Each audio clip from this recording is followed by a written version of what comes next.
normally when people talk about a change of paradigm, they're normally saying, let's do something a little bit different, but within our existing mental model. In holonomics, we go behind and beyond mental models and paradigms, and we describe it as an expansion of consciousness.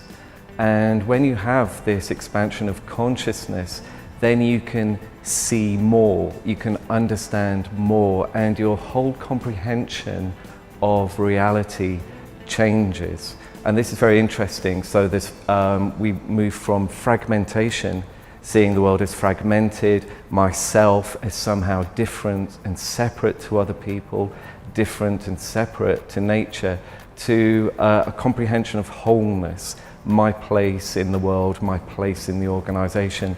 It's a radical change of consciousness. And also, coupled with this, we work with the 5 universal human values of peace, truth, love, righteousness, and non-violence.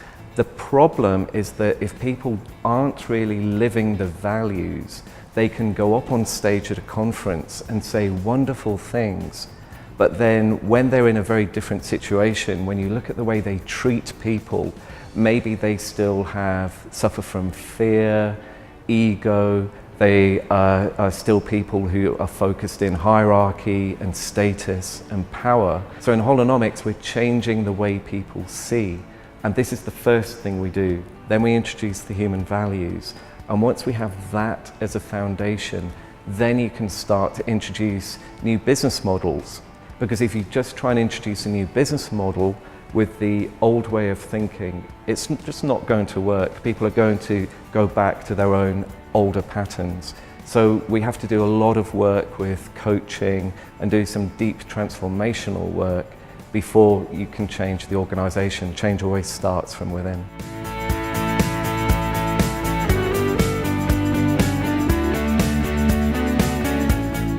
I absolutely love the theme Rethink Business, because this is absolutely what I do with how we're working in our consultancy, really helping companies to rethink, change their way of seeing and introducing human values.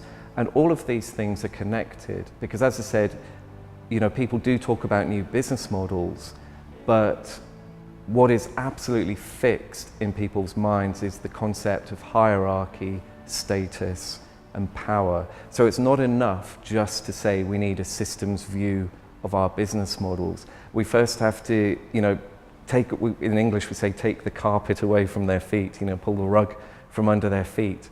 So in holonomics we kind of play around with the way in which people understand reality. We have exercises and we really help them enter into a lived experience of sustainability, of what it really means to think in terms of systems, non-linearity and feedback loops. And once we've helped people really change their whole basis for understanding reality, then as I say, we can do some incredible things. We can introduce some very new ideas and models and products and services. So I think this is such an important conference, especially the theme, when you look at some of the other lectures as well, some of the other presentations, rethinking, marketing, for example. Marketing does not have to be something negative. Marketing can be fundamental in changing people's attitudes, opinions and behaviors. So this is wonderful to be here in Sao Paulo. There are some great companies taking part as well. There's a real mix of diversity as well. The key principle of sustainability is diversity, and we have that. And so I really hope people are able to take a look at the conversation as a whole, because it's not just me, it's not just one or two separate presentations. When you look at the dialogue and the conversation as a whole, it's just so interesting. The themes that people are talking here is excellent.